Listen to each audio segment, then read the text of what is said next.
La présentation aujourd'hui va avoir un petit peu l'ordre suivant. Je vais vous mettre dans le bain par ma question de recherche et les cadres théoriques et méthodologiques là, que j'ai mobilisés pour mon étude.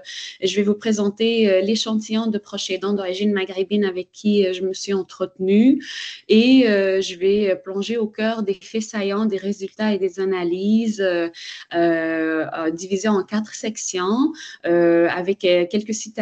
Parfois, il y en a plus que d'autres, mais c'est vraiment pour titiller là, un peu votre curiosité et vous donner un aperçu très global pour après ça aller avec vos questions plus précisément ou aller en profondeur là, dans certains des vécus selon vos questions. Et je vais conclure avec une tentative là, de réponse ou de ramener des éléments de réponse à ma question de recherche. Le prochain diapo. Alors, la question qui a guidé mon étude doctorale pendant les 4 dernières années est la suivante, c'est dans l'encadré mauve. Quelles sont les expériences et les vécus de soutien informel d'un parent âgé en perte d'autonomie chez les personnes proches aidantes d'origine maghrébine de la grande région de Montréal? Alors, ici, ce qui m'intéressait, ce n'était pas de quantifier la proche aidance, mais c'était vraiment d'aller la comprendre dans son vécu, dans son expérience chez ce profil de proches aidants. Et donc, toute la subjectivité, tous les vécus, les ressentis, ils étaient les bienvenus dans les propos des proches aidants. Ici, c'est pas vu comme un défaut, au contraire, c'est une qualité pour moi dans ma recherche. Pourquoi se poser cette question? À mon avis, là, la question, elle est pertinente à plusieurs égards. Premièrement, la proche aidance représente un phénomène de notre société contemporaine indéniable pour différentes raisons. Premièrement, il y a le vieillissement de la population au Canada, au Québec et dans d'autres sociétés occidentales. Le vieillissement, il est accéléré. Par exemple, pour vous donner une idée, là, au Québec, en 2022, les informations des NSPQ démontrent que la proportion des personnes âgées de 65 ans et plus a surpassé celle des moins de 20 ans. Et ça, c'est un fait historique. Là, c'est la première fois que ça arrive. Il y a aussi les défis du réseau de la santé à répondre aux besoins des populations âgées du Québec, notamment au-delà du nombre là, des personnes âgées, notamment en raison de la complexité de leur état de santé qui nécessite une prise en charge qui s'inscrit dans le temps long, qui nécessite l'implication de plusieurs équipes médicales. Il y a également la privatisation grandissante des soins et des services destinés aux aînés qui crée des inégalités indéniables là, au sein de la société et qui fait en sorte que le réseau informel représente au Canada comme au Québec la source principale de soutien aux personnes atteintes d'incapacité, notamment les personnes âgées. La question est d'autant plus importante lorsqu'on sait qu'on est dans une société construite sur l'immigration, qui continue de l'être. Au Québec, on accepte des personnes immigrantes. Là, le nombre de personnes est de plus en plus grandissant, surtout suite à la pandémie. Donc, le gouvernement accepte un plus grand nombre pour pallier la baisse de personnes immigrantes admises pendant la période de la pandémie. Non seulement ça, les personnes immigrantes parrainent des membres de la famille et fondent leur famille également. Il y a l'immigration de première génération. Donc, ce sont des personnes nées à l'extérieur du Canada qui immigrent au Canada, au Québec, pour le cas qui m'intéresse. Il y a également la deuxième génération, donc née au Canada, de au moins un des 2 parents nés à l'étranger. Là. Et pour vous donner une idée, la deuxième génération de personnes immigrantes au Québec, toute origine confondue, représente 11% de la population québécoise.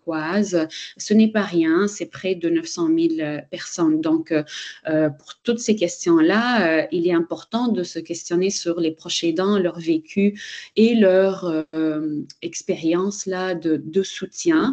D'autant plus que ce profil de proche aidant, il reste sous-étudié dans les études canadiennes et québécoises en particulier. Merci Céline de me rappeler les objectifs du webinaire et d'apprentissage. Je n'ai pas inclus ici là qu'il y a effectivement, les études démontrent un vieillissement différencié de la population immigrante pour différentes raisons. La principale, c'est toute la précarité qu'engendre la migration internationale. Tout à l'heure, je vais vous présenter, là, il y a un concept, mais je peux glisser un mot sur ça maintenant. Toute cette discontinuité dans le vécu des personnes immigrantes, discontinuité d'abord familiale, lorsqu'on immigre peut-être tout seul ou bien seulement avec une partie de la famille nucléaire.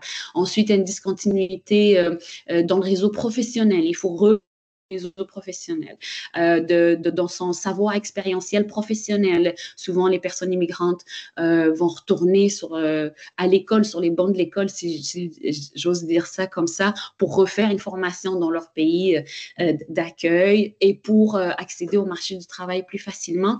Et donc, toutes ces discontinuités-là dans le vécu sont documentées dans la littérature sur les populations âgées migrantes et démontrent que le vieillissement, il est accéléré chez la population immigrante. Et donc, il est fort probable que la proche aidance est également un peu à l'arrivée d'une manière hâtive dans la vie de quelqu'un. Et pour toutes ces raisons-là, il est important de s'intéresser aux réalités des personnes proches aidantes immigrantes, pas pour les essentialiser, c'est pour comprendre tout simplement leur vécu, voir quelles sont les expériences qui rejoignent n'importe quel profil de proche aidant et quelles sont les expériences plus particulières pour mieux les soutenir.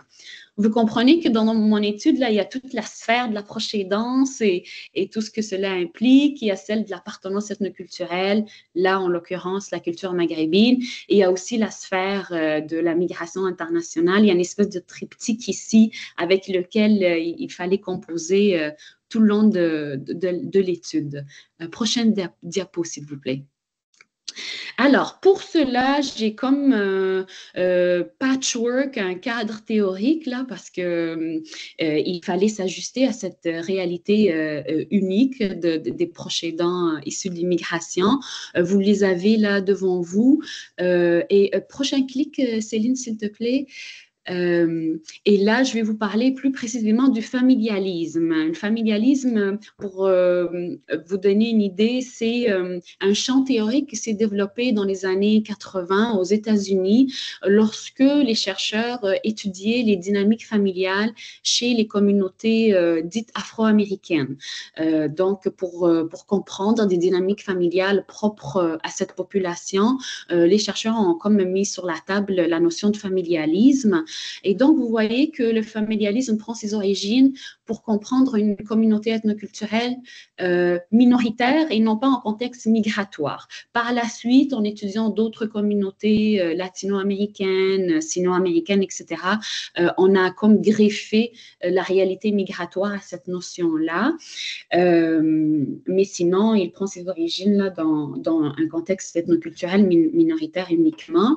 Je vous lis la définition la plus globale du familialisme par Sabogal et ses collègues, publiée en 87 et qui est reprise par les chercheurs qui travaillent sur la proche aidance en contexte ethnoculturel minoritaire et migratoire. Par exemple, Peterson et ses collègues utilisent cette même définition que je vais vous lire dans une publication en 2019. C'est pour dire que ça n'a pas vraiment changé depuis, pour l'instant en tout cas.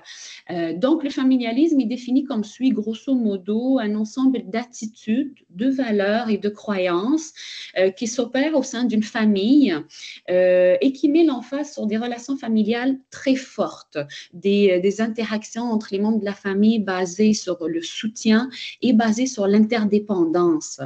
Le cadre peut être familial, mais le système peut être aussi social. Ça peut être un réseau là, un groupe qui a une même appartenance ethnoculturelle ou quoi. On peut trouver cette dynamique-là de solidarité, d'interdépendance, de soutien réciproque. Ça, c'est une notion clé là, dans le familialisme. Les études démontrent que le familialisme est très prononcé chez les communautés ethnoculturelles qui vivent dans des pays occidentaux, les États-Unis, le Canada, le UK, etc., et particulièrement chez les familles d'immigration récente. Pourquoi? Ben, pour différentes raisons. Oui, il y a la langue, une langue commune, une valeur, des valeurs ou bien une religion commune qui régit un mode de vie, qui fait qu'on se rassemble avec les gens qui nous ressemblent, n'est-ce pas? C'est tout à fait humain. Mais il y a sous ça, là, puis plusieurs études le démontrent, il y a des questions plus politiques et plus organisationnelles là, dans la société d'immigration qui font que les gens vont pratiquer plus le familialisme, si j'ose dire, en guise de réponse pour répondre à leurs besoins. Par exemple, l'inaccessibilité des services, entre autres de santé, à cause de manque d'adaptabilité culturelle, linguistique, etc., ben, il est tout à fait normal que quelqu'un se retourne vers sa famille, vers les membres de sa communauté pour répondre à un besoin. Donc, les gens ne restent pas là juste avec leurs besoins comme ça. Donc, le familialisme, il est à utiliser avec parcimonie parce qu'il peut vite glisser dans le stéréotype des familles migrantes qui s'aident et s'entraident sans tenir compte là, des réalités plutôt des facteurs plus structurants comme politiques et sociétaux là, qui font qu'il est plus prononcé.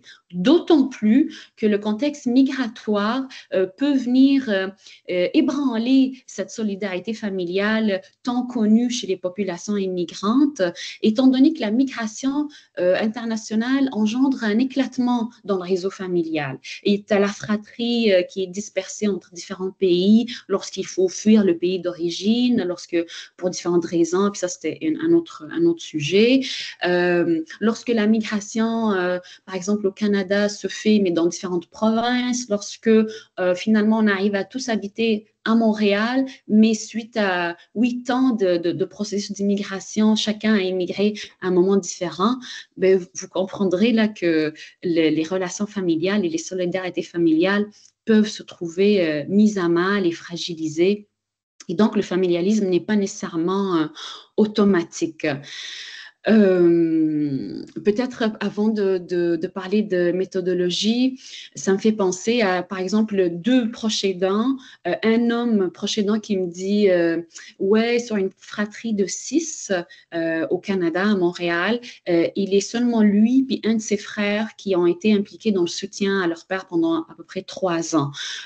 Pourquoi? Il me dit, ben, les autres membres de ma fratrie, le soutien à mon père, c'était pas leur priorité parce que ça fait trop longtemps qu'on a immigré au Canada, ça fait depuis les années 95, nanana. Donc, voilà, il y a différentes relations, dynamiques familiales, différentes valeurs qui viennent s'ajouter. Or qu'il y a une autre proche aidante qui me dit avec mon frère et ma sœur, comme si notre immigration nous a unis, à solidifier nos relations parce que c'est pas facile d'immigrer au Canada. Alors, il fallait qu'on s'entraide dès le début, aider les devoirs de une, aider l'autre à s'inscrire à l'université, etc. Ça nous a rapprochés et ça fait qu'on est tous impliqués dans le soutien à notre père aujourd'hui. Donc, ça donne une idée là ici que c'est pas une recette qui va à tout le monde là, donc ça varie vraiment d'une famille à une autre, d'une famille immigrante à une autre. Mon étude, elle est qualitative parce que je m'intéresse vraiment au vécu et au récit des proches aidants. Je me suis largement inspirée de l'outil de collecte de données récit de vie pour mener le plus que possible à ce que les proches aidants que j'ai rencontrés me racontent leur récit de proche aidance.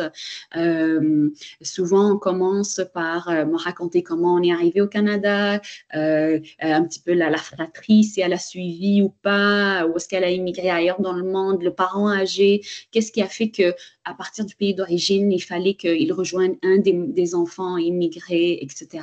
Quelles conditions de santé et comment on le soutient depuis son arrivée jusqu'au moment que j'ai fait la collecte de données.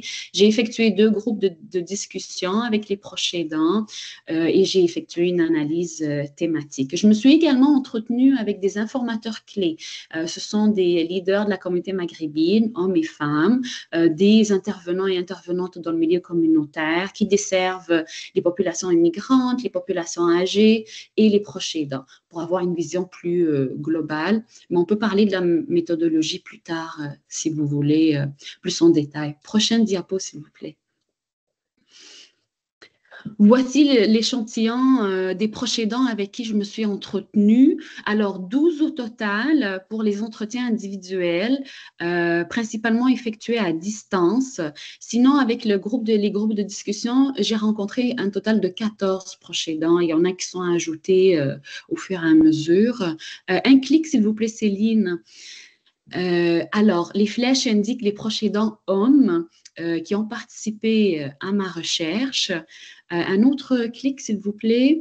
Vous constaterez que la majorité des proches aidants soutenaient un parent âgé, à part le proche aidant 8 qui soutenait sa conjointe, qui a soutenu sa conjointe pendant des années. Ben justement, un autre clic, Céline. La durée de soutien, quand vous regardez là, elle est assez longue. En moyenne, c'est 10 ans. La moyenne de tous les participants là. Donc, ce sont vraiment des proches aidants qui ont tout le savoir expérientiel de leur réalité de proche aidance, de leur réalité de soutenir un proche âgé et migrant, etc. Et vous regarderez la troisième colonne, statut de proche aidant. Ben, la majorité, ils ont un statut actif. Donc, au moment de notre entretien, il y a 2 ans de cela maintenant, ben, ils continuent à soutenir un proche ou 2 proches, là, comme dans le cas de la proche aidante 12, qui soutenait son père et sa grand-mère atteinte d'Alzheimer.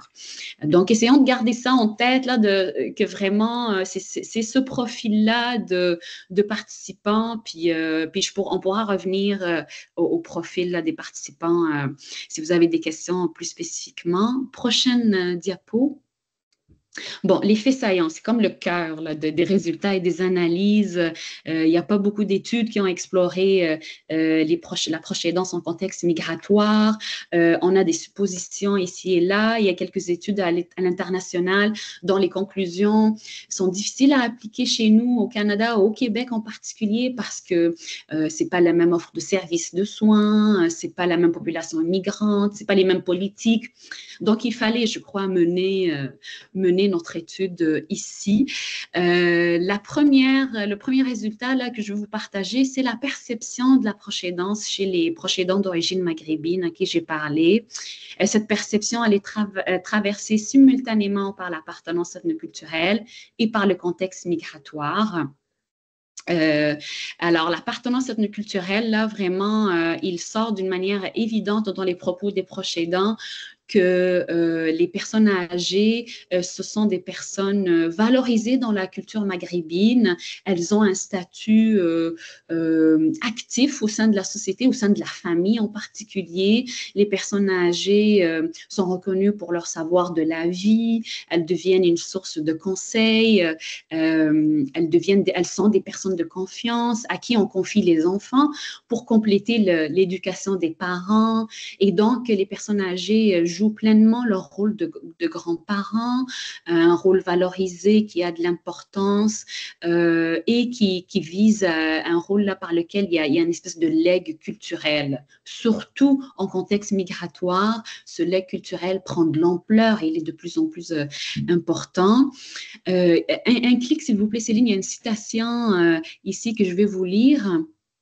C'est un informateur clé d'origine maghrébine, un leader communautaire qui dit « Une fois, ma fille jouait dehors et à un moment donné, elle rentre à la maison, les larmes aux yeux. Elle me dit « Mes amis s'en vont voir leurs grands-parents, moi je n'en ai pas. » C'est pour dire l'impact de la migration au Canada et le vide que crée la séparation avec les grands-parents. Vous voyez ici comment dans la culture maghrébine, ne pas avoir ses grands-parents à cause de l'immigration internationale crée un vide important. D'ailleurs, il y a une proche aidante qui a participé au groupe de discussion, qui a soutenu pendant longtemps une personne âgée amie, qui a joué un rôle de la grand-mère de la famille au Canada, à Montréal, parce que cette proche aidante, ben, ses parents sont restés au pays d'origine, en Algérie dans ce cas-là, et que cette femme-là, d'origine marocaine, elle a assumé pleinement le rôle de grand-parent auprès de ses enfants. Elle a aidé, cette proche aidante me disait, elle l'a soutenue pendant sa première grossesse, elle l'a accompagnée dans cette expérience-là, comme si c'était sa mère. Donc ça met la table, je trouve, à parce que lorsque le proche âgé qu'on a côtoyé, avec qui on a une proximité affective, développe des besoins à cause du grand âge, à cause d'une maladie, d'incapacité physique ou intellectuelle, ben, le soutien qu'on lui apporte, donc la proche aidance, quand on s'apprête à mettre un pas dans la proche aidance, c'est un geste normalisé. C'est un geste qui vient presque en continuation avec la relation qu'on a déjà avec ce proche âgé-là. Au même temps, dans mes données, là, ça saute aux yeux comment soutenir son parent âgé. C'est un devoir quand les enfants, les filles et les garçons, envers leurs parents. Et c'est un devoir qui se transmet entre les générations. Des propos comme j'ai vu mes parents soutenir ma grande-tante au Maroc, moi je les soutiens aujourd'hui à Montréal et j'espère mes enfants, ils me voient faire, j'espère qu'ils vont faire la même chose que moi. Donc, il y a cette transmission-là tacite par l'exemple qui s'opère. Il y a une autre citation. Alors, ici, pour vous montrer que c'est vraiment une question de filles et de garçons dans la culture maghrébine, et mon échantillon n'est pas probabiliste, hein, il n'est pas représentatif de toute la communauté, mais il nous donne une idée ici, là, puis ils ouvrent la voie à d'autres études, donc vraiment, ils nous donnent une idée, mais c'est pas non plus toujours 50-50, là, comme peut-être parfois je peux le présenter. Il y a le proche aidant 5 qui dit « J'ai soutenu ma mère et mon père, c'est dur comme responsabilité ». Il parle ici de la proche aidance. En plus, c'est pas le rôle de ma femme. Elle n'est pas la fille de mon père. Ça, c'est vraiment, il me répondait à une question que, à un moment donné, je devais l'interrompre parce qu'il était seul à soutenir, seul à soutenir. Et là, je lui dis, votre conjointe, elle faisait quoi? Honnêtement, tu sais. Ben, il dit, c'est pas son père à elle, c'est mon père à moi. C'est à moi de soutenir mon père. Vous voyez, il y a une autre citation d'une proche aidante cette fois, d'origine maghrébine toujours, qui me dit « C'est normal qu'on aide notre mère, c'est un devoir, c'est vraiment dans nos gènes de maghrébins d'aider nos parents. On peut penser à cette transmission intergénérationnelle ici de manière tacite. C'est un tel point naturel que ça fait partie de soi. Donc, ce n'est pas une catégorie à part, être proche aidant. Je fais mon devoir de fille. » Vous voyez ici, il y a beaucoup de choses qui s'entremêlent. Il y a le devoir familial, l'espèce de c'est dans nos gènes, donc un savoir-faire inné quasiment. C'est normal, il y a cette normalité-là. Et c'est le rôle de fille et de proche aidante qui se fusionnent. Donc ici, vraiment, l'appartenance ethnoculturelle joue un rôle important dans la perception de la proche aidance. Ajouter à cela le contexte migratoire, et il vient vraiment ajouter des couches, si j'ose dire, ou des facteurs particuliers, comme le désir des proches aidants de compenser le sacrifice effectué par leurs parents quand ils ont immigré au Canada. Et ça, c'était le son de cloche chez des proches aidants qui ont immigré jeunes avec leurs parents ou des proches aidants nés au Canada et le parent a immigré depuis le Maghreb. Il y a une citation qui le présente bien d'un proche aidant. Le proche aidant dit, c'est lui soutient avec son frère, son père. Il soutenait parce qu'il est décédé au moment de la collecte de données. Le père est décédé. Il dit, c'est sûr que les défis que mes parents ont connus à leur arrivée pour trouver un emploi et se faire un réseau, c'est entrer en ligne de compte. Je pense que c'est dû aux valeurs qu'on nous inculque. Depuis le premier jour de notre arrivée en 97, je garde en tête que mes parents ont tout sacrifié et qu'ils ont abandonné des acquis qu'ils avaient en Algérie pour donner un avenir plus reluisant à leurs enfants. Donc, certainement, on n'oublie pas ça. On souhaite rendre qu'est-ce qu'ils ont fait pour nous. Ici, dans la citation, il y a la réalité migratoire qui est très, très parlante et il y a aussi les valeurs qu'on nous inculque. Il y a un mélange des deux. Dans le vécu des proches aidants, facteurs culturels maghrébins et réalité migratoire s'entremêlent ici pour donner sens et impacter, je dirais, influencer la perception du soutien qu'ils ont. Bon, plusieurs me disaient, c'est un privilège d'avoir notre parent âgé avec nous au Canada parce que, je vous disais, la migration engendre un éclatement familial. Donc, il est rare pour les personnes immigrantes, d'origine maghrébine ou pas, d'avoir plusieurs membres de la famille de différentes générations dans le même pays d'immigration et dans la même ville en plus, sachant que le Canada, c'est grand. Donc, on peut être dispersé facilement sans changer de pays. Et donc, quand on a une personne âgée, le parent âgé présent, c'est une chance. Et d'autant plus, surtout si il ou elle peut être présent pour jouer le rôle de grand-parent et être ce legs-là, pouvoir léguer l'appartenance culturelle, etc. Ça prend des ampleurs encore d'autant plus importantes là en contexte migratoire. Cela dit, il y a un bémol, la migration internationale réduit le réseau familial, à cause de la séparation là, internationale. Il y a une citation ici d'une proche aidante qui soutient son père d'origine marocaine. Elle, c'est son père qui est d'origine maghrébine, avec ses sœurs. Elle nous dit, il y a de la solidarité entre nous les sœurs ici, mais jamais autant de solidarité que comme au Maroc où la famille est plus grande avec les tantes, les oncles qui auraient aussi aidé mon père. Ici, on est juste moi et mes sœurs pour aider mon père. Donc, on a beau avoir, mettons, un bagage culturel où tout le monde s'implique dans le soutien, la réalité migratoire vient réduire le réseau de soutien, souvent à la fratrie. Et c'est ça là qu'on va voir. Prochaine diapo, s'il vous plaît. Alors, je vous ai parlé de la perception. Là, c'est comment on aide le proche âgé immigrant à Montréal, comment on le soutient. Là, j'ai sorti mes talents de graphiste. La première image en haut, le groupe là qui se tient, voilà, par le dos comme ça, c'est pour illustrer ce que j'appelle le soutien en réseau familial. Qu'est-ce que ça signifie? En fait, c'est le cas de la majorité des proches aidants avec qui j'ai parlé, 7 sur 12 ne soutiennent pas seuls leurs parents âgés. Ils soutiennent avec leur fratrie et ils soutiennent en plus qu'avec leur fratrie, avec le second parent lorsqu'il est vivant et habite au Canada. OK. Avec le second parent, c'est le cas de 2 proches aidants seulement. Sinon, le reste, c'est vraiment avec la fratrie. C'est le proche aidant à qui j'ai parlé qui soutient avec la fratrie. Il y a des composantes variables ici de la fratrie. Il y a des proches aidants qui soutiennent avec toute leur fratrie parce qu'ils sont tous nés au Canada et qui résident toujours à Montréal, parce qu'ils ont tous immigré jeunes dans la même destination, Montréal. Donc, grosso modo, le noyau familial de départ, il est toujours là. Il y en a qui soutiennent avec une partie de la fratrie parce que il y a une seule sœur qui a pu immigrer également au Québec. Les 2 autres sœurs ou frères sont restés au pays d'origine ou ils ont immigré ailleurs. Vous voyez ici l'impact du contexte migratoire sur le réseau de soutien. Il y en a aussi qui soutiennent seulement avec une partie de la fratrie, pas parce qu'elle vit dans un autre pays qu'au Canada, mais parce que en raison de relations familiales conflictuelles qui font que ce ne sont pas tous les membres de la fratrie qui sont impliqués dans le soutien. Et donc, vous voyez ici là, que c'est à géométrie variable. Il y a un clic, j'ai une citation pour vous montrer un peu les dynamiques. Le proche aidant 7, qui soutient sa mère, nous dit « Nous sommes 4 enfants adultes dans la famille à s'occuper de notre mère. Et avant de ça, on s'occupait de notre père.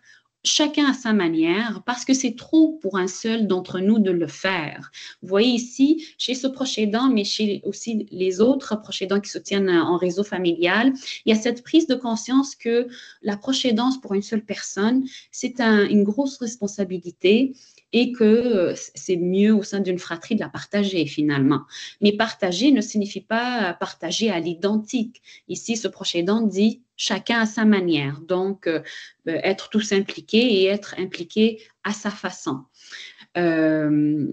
Bon, je vais aller avec la prochaine citation, puis on pourra parler d'autres plus en détail plus tard. La prochaine aidante 11 nous dit « Lorsque mon père était hospitalisé, je restais avec lui à l'hôpital pour que ma mère aille se reposer à la maison. Et durant le jour, je vais travailler et ma mère revient avec ma sœur pour rester avec mon père. Et le soir, mon frère prend la relève et ma mère et ma sœur rentrent chez elles et ainsi de suite. » Vous voyez que pour cette proche aidante-là, quand le père a été hospitalisé, tout le monde est impliqué et tout le monde prend le relais. Il devient difficile d'identifier un proche aidant ou une proche aidante principale. dans ce contexte-là. C'est pour illustrer ici que dans le vécu des proches aidants qui soutiennent en réseau familial à qui j'ai parlé, c'est beaucoup de spécificité là, parce qu'en plus c'est un échantillon non représentatif, mais ça donne quand même une idée que pour ces proches aidants-là, il n'y a pas d'hiérarchisation d'implication. Après, nous, comme chercheurs ou comme travailleurs dans le réseau de la santé, on peut dire, oui, elle est plus impliquée, lui, donc, mais dans le véhicule là, des proches aidants, ils soutiennent tous ensemble d'une manière différente chacun, mais ils soutiennent, sont tous impliqués. Il n'y en a pas un qui a dit moi je suis plus impliqué qu'eux. Donc voici, vas-y un autre clic Céline pour voir le reste de la diapo. Voilà. Cela dit, comme je vous l'ai montré dans le tableau, le soutien à un proche, il se maintient dans le temps lent. Et donc, les proches aidants ont le temps de vieillir comme leurs proches soutenus et de vivre des expériences de leur vie, là, d'aller suivre des formations, former leur propre famille, quitter le nid familial parce qu'on s'est mis en couple avec voilà, quelqu'un. Et donc, il y a une espèce de continuum ici dans le soutien. Et pour deux proches aidants, il y a un passage du soutien en réseau familial vers le soutien avec la contribution sporadique d'une tierce partie. Et c'est dans ce contexte-là, vous voyez mon deuxième dessin là, où il y a un ou une proche aidante qui vraiment vient plus stand out, là, qu'on la voit plus facilement à identifier. Ce proche aidant, je dirais, principal, comment qu'il est, il y a certaines dynamiques là, qui viennent jouer derrière pour l'identifier. Comment on fait dans une fratrie de 3 sœurs, une sororité de 3 sœurs, de faire en sorte que c'est cette sœur-là qui va devenir la proche aidante principale au fil du temps. Ben, moi, mes données, en tout cas, indiquent que la présence d'enfants, souvent, c'est la sœur ou le frère qui n'a pas eu d'enfant ou qui l'a eu le plus tard. Quand les autres ont leurs enfants plus tôt, c'est les premières personnes à prendre un pas de recul dans le soutien aux parents âgés.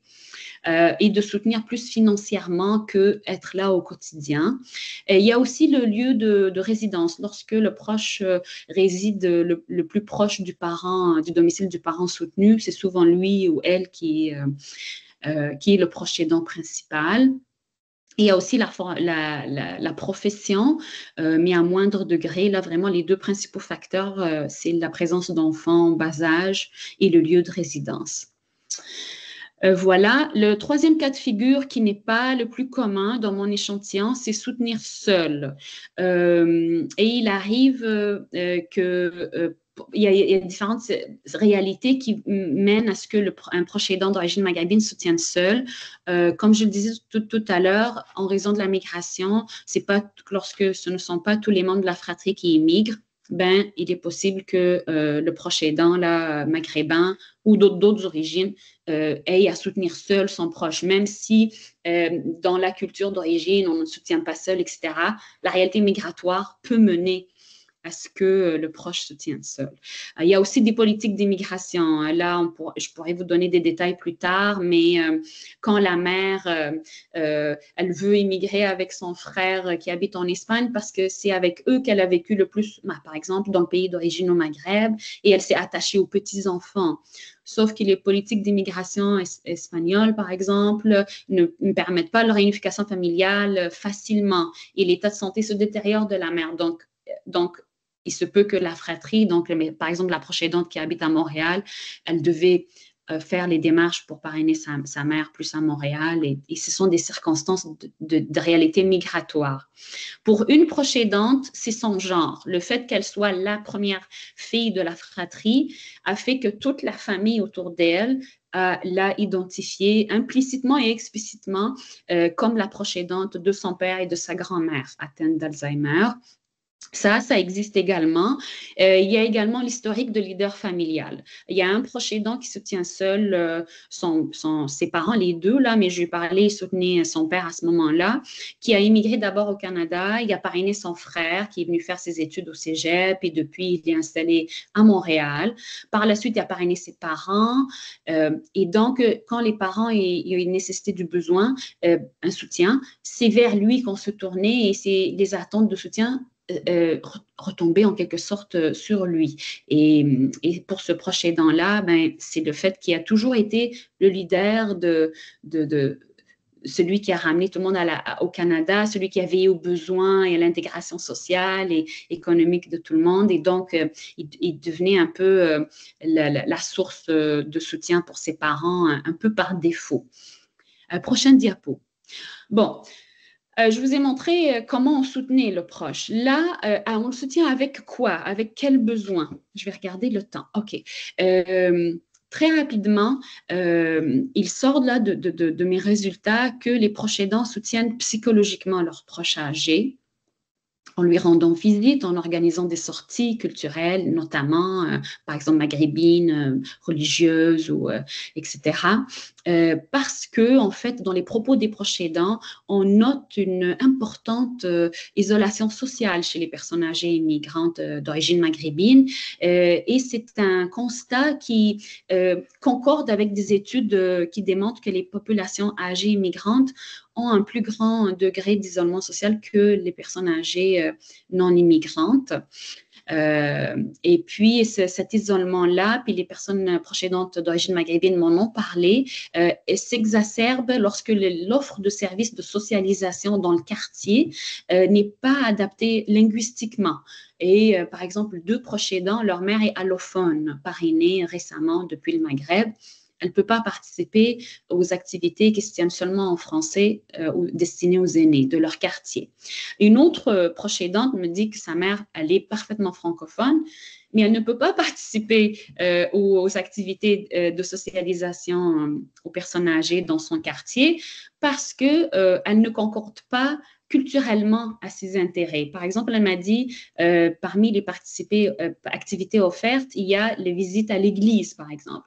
Or, qu'elle me dit que sa mère n'est pas intéressée nécessairement de faire une activité qui va à l'église, même si sa mère, elle ne va pas à la mosquée non plus, mais juste, ce sont des mises adaptations culturelles ici plus que linguistiques. Et donc, les proches aidants doivent pallier ce manque-là d'adaptabilité là, et donc doubler d'efforts pour soutenir psychologiquement leurs proches. Les proches aidants soutiennent le proche pour l'accès et la coordination des soins. Donc, la gestion des agendas, la leur, celle de la fratrie impliquée, les rendez-vous du proche âgé, les agendas professionnels, familiaux, pour gérer les rendez-vous, les transports, etc.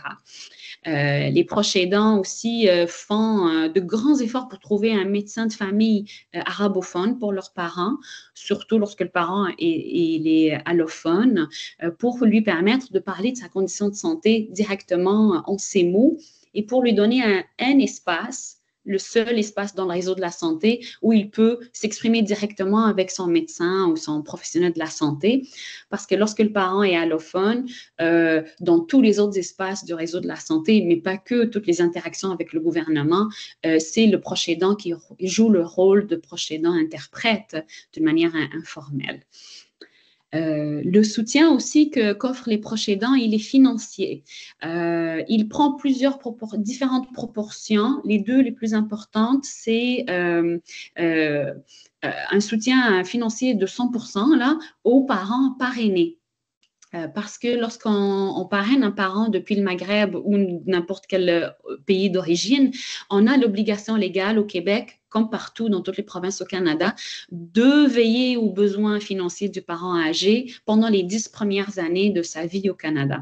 avant que le proche puisse toucher une somme de sécurité là, universelle de vieillesse. Il faut en a une obligation légale. Lorsqu'on soutient en réseau familial, cette obligation, elle est partagée entre les membres de la fratrie. J'imagine chacun selon son revenu, son type de profession. Mais il y en a aussi des proches aidants qui parrainent et ils soutiennent seuls et donc sont responsables seuls des besoins financiers de leurs parents âgés. Il y a aussi les parents âgés qui sont d'immigrants de longue date, là, d'origine maghrébine, les proches aidants m'ont dit, même s'ils sont ici depuis longtemps, il y a quand même une petite retraite parce qu'ils n'ont pas travaillé longtemps par rapport à des gens non immigrants et ben, travailler longtemps au Canada parce qu'on sait que ce sont des gens qui ont travaillé toute leur vie pour élever leur famille. Là. Et aussi, la pension de sécurité de vieillesse aussi, elle a été revue à la baisse. J'ai un carré de citation, si je me souviens bien. Alors, oui, ici, c'est pour donner une idée. La proche aidante nous dit la dernière sœur, là, lorsqu'elle était aux études, elle ne pouvait pas contribuer financièrement, mais maintenant qu'elle a un emploi, elle fait sa part. Aujourd'hui, on contribue toutes autant qu'on peut pour couvrir les besoins financiers de notre mère. La mère est en chaise roulante, parrainée depuis le pays d'origine, là, depuis quelque temps. Prochain clic, il y aura une autre citation. Alors, ici, sur la pension de vieillesse, le proche aidant 6 nous dit « Je découvre que notre communauté, en vieillissant, va avoir la désagréable surprise de vieillir pauvre parce que la pension de sécurité de vieillesse a été baissée au prorata du nombre d'années de résidence. » Bon, qu'est-ce que ça veut dire? Une chance, le proche aidant nous explique. La pension fédérale était autour de 700 $ pour tout citoyen canadien résident 10 ans et plus au Canada. Et maintenant, on vous donne à partir de la 10e année du nombre d'années de résidence. Là, il nous explique encore plus parce que c'est pas clair.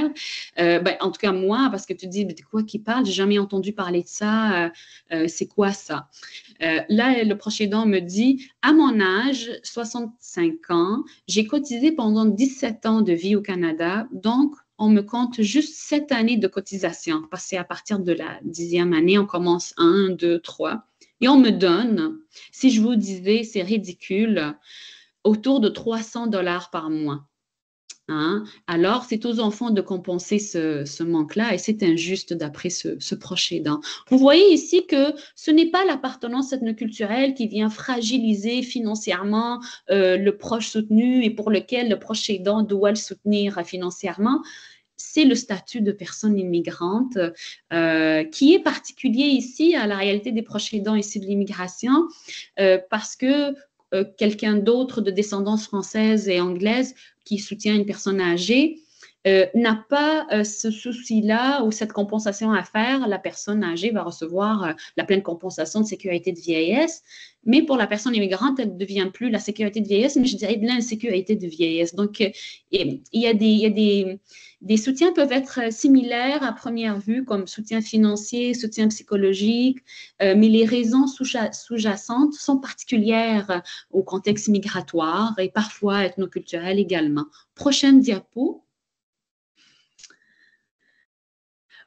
Voilà. Alors, ici, le type de soutien qui m'a surpris et qui est, je dirais, qui fait avancer nos connaissances sur la proche aidance en contexte ethnoculturel minoritaire et migratoire, c'est celui-là, le maintien des liens avec la famille transnationale.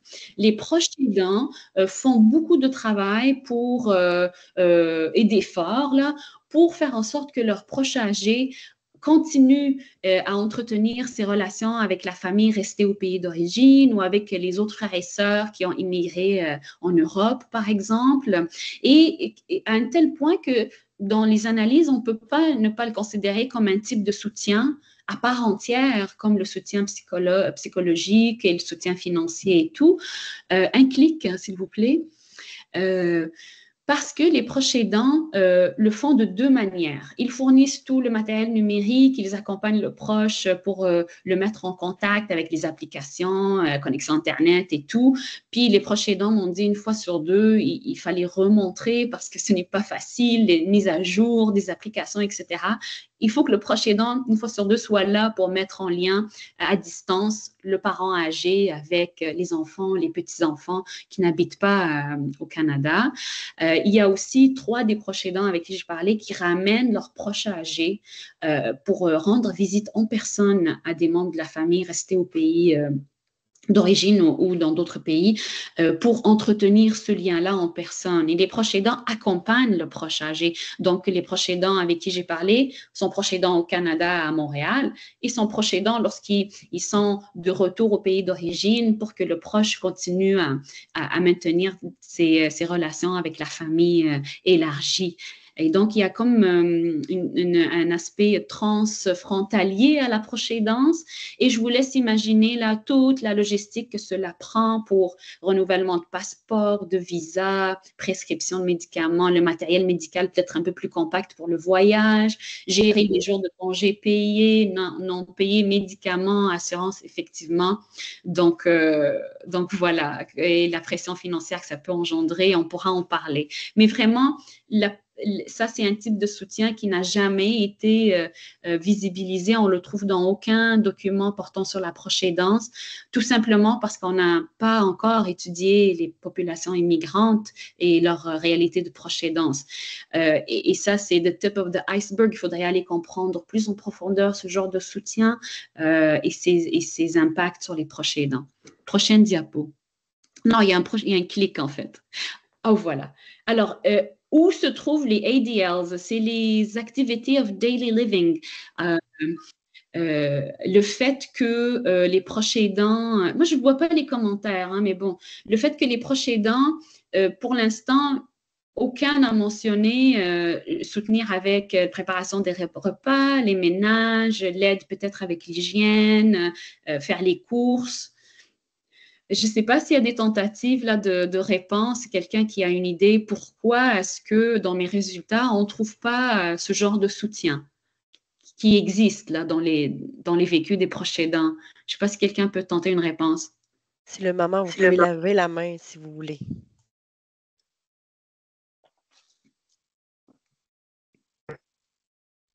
Personne pour l'instant. Personne. Ben, c'est correct parce que c'est comme un choc parce que tu dis la littérature déborde de preuves, de vécus quantifiés, qualitatifs également, surtout lorsqu'il s'agit de femmes proches aidantes qui soutiennent avec les tâches ménagères, préparation des repas, les courses, etc. L'hygiène aussi quand le proche n'est plus en mesure de faire lui-même. Des 12 proches aidants, aucun n'en a parlé.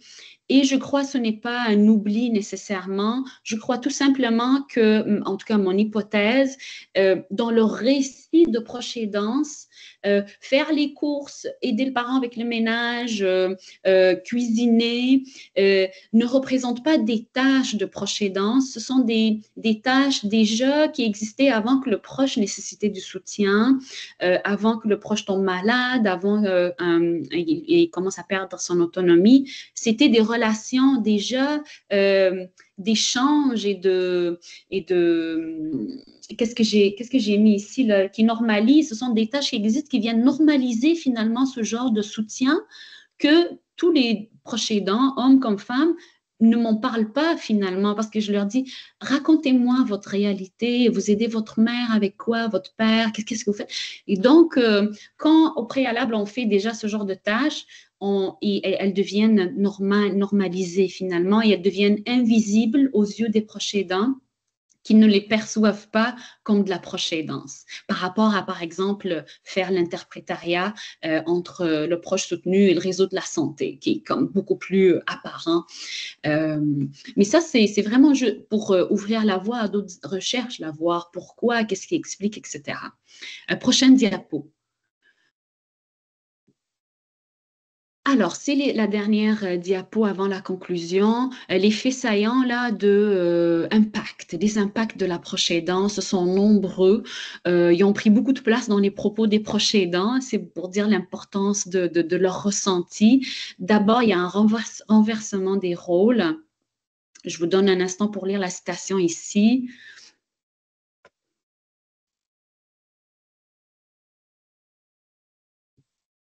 Donc, vous voyez là que c'est vraiment un rôle de parentalité, quasiment un renversement des rôles qui s'opère entre les enfants adultes et leurs parents âgés, qui n'est pas sans conséquences sur les proches aidants, là, puisqu'on m'en a parlé beaucoup. Prochain clic. Il y a une tension avec le pays d'origine qui juge beaucoup la manière dont les proches aidants soutiennent dans le pays d'immigration, qui ajoute au fardeau de la proche aidance. Oh, excusez-moi, la citation est un peu coupée. Mais cette proche aidante nous dit la famille dans le pays d'origine, là, c'est l'Algérie, trouve ça anormal que la mère en chaise roulante habite toute seule, or qu'elle a 4 filles qui habitent la même ville. Comment se fait qu'elle n'est pas chez une des filles? Or que ni la mère ni les filles ne désirent former un ménage multigénérationnel pour différentes raisons et que cette mère, elle a tous ses besoins sont assurés par des préposés bénéficiaires du réseau public et complétés par le privé. Vraiment, cette mère-là, elle n'est pas, elle manque de rien, mais malgré ça, la famille dans le pays d'origine juge, et ça, c'est quelque chose de particulier. Prochain, dégradation de la santé mentale. Beaucoup de proches aidants ont parlé de leur santé mentale. Prochain, je termine là. Les impacts financiers sont incroyables, surtout lorsque le parent est parrainé et qu'il tombe malade durant les 3 premiers mois de sa période de parrainage, là, avant qu'il ait le droit à la carte de santé universelle. Donc, les frais de soins sont exorbitants et ça peut créer des dettes chez les proches aidants, surtout lorsqu'on soutient seul, on ne soutient pas en réseau familial. Prochain. Et peut-être c'est la dernière. Les effets négatifs sur le couple est séparé, le couple, comme cette proche aidante-là, sa mère et son conjoint n'habitent pas le même domicile. Donc, tu sais, ici, ça crée des relations. Ou aussi, il y a le proche aidant 5 qui dit « J'ai raté l'enfance de mes enfants, j'étais en train de m'occuper de mes 2 parents. » Donc, ça crée beaucoup de ressentis. Prochain. Bon, en guise de conclusion, là, mais vraiment, s'il y a quelque chose à retenir, c'est que l'appartenance ethnoculturelle et la réalité migratoire traversent en totalité la réalité de migration à tous les niveaux. Et ça, c'est un fait indéniable et qu'il faut tenir en compte là, pour les prochaines études et les interventions également qu'on fait auprès des proches aidants. Je vais arrêter là.